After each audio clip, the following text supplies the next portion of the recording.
एक जो चीज़ है, ठीक है ना, जो सोने में बहुत अच्छा लगता है लेकिन सोने से भी बहुत सस्ता है।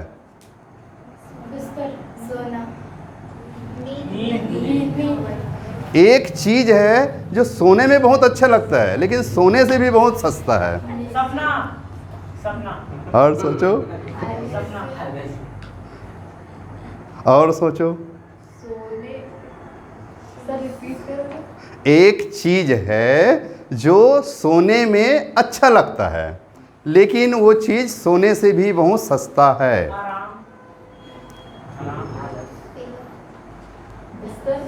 हाँ, चारपाई, जो खाट है। समझ आया कि नहीं आया? आप समझ आ गए ना? सोने में तो अच्छा लगता है वहाँ, लेकिन सोने से भी बहुत सस्ता है। ठीक है, तो ये है पहली। आप गणेश जी के बारे में सभी जानते हो, विघ्नहर्ता, मंगलकर्ता। ठीक है ना? गणेश जी को हम किसका देवता मानते हैं? बुद्धि, विवेक, सद्गुण का देवता मानते हैं। आप लोग गणेश जी का रोज़ पूजा कर रहे हो। पूरे भारतवर्ष में गणेश का भी पर्व चल रहा है। ठीक है ना? सब अपने अपने घर में गणेश जी को विराजमान करते हैं, और जिसके घर में नहीं करते पर भी से गणेश जी का पूजा करते हैं। प्रथम पूज्य गणेश, उसके पीछे बहुत बड़ा कारण है गणेश जी का।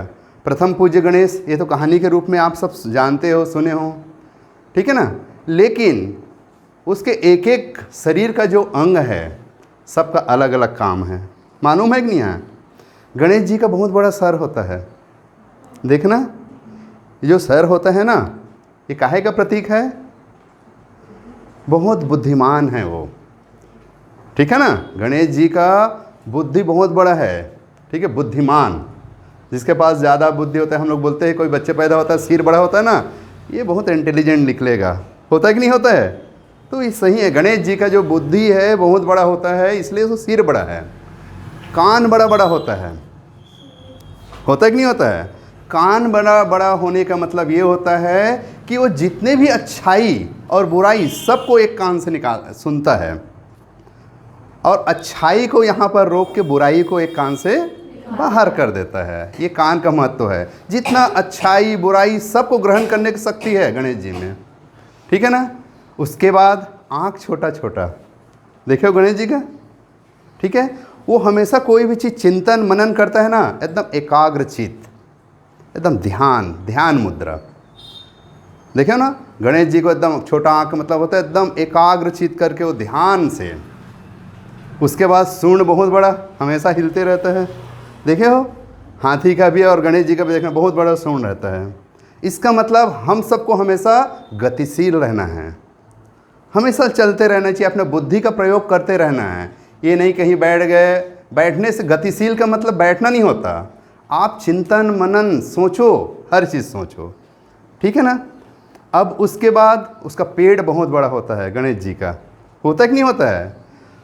गणेश जी सब कुछ खाते हैं, अच्छाई को भी खाते हैं, बुराई को खा लेते हैं, लेकिन बुराई को पचाने का शक्ति रखना है। मतलब अपने अंदर जो बुराई है उसको भी, और अच्छाई को, तो अच्छाई को रोक लेता है वो।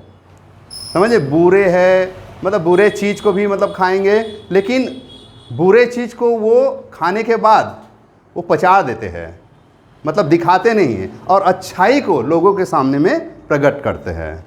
ठीक ना? वक्रतुंड महाकाय सूर्यकोटि समप्रभा निर्विघ्नं कुरु महादेव सर्व कार्येषु सर्वदा। अब उसका 2 दांत, एक दांत टूटा हुआ। जैसे अभी युगल सर ने क्या बताया, एक का हाथ नहीं था, किसका? उकाय का, लेकिन पर भी से संघर्ष करते हुए बहुत आगे बढ़ा। गणेश जी का एक दांत नहीं है, तो वो टूटा हुआ वाले दांत से क्या किया है मालूम है? महाभारत लिखा है।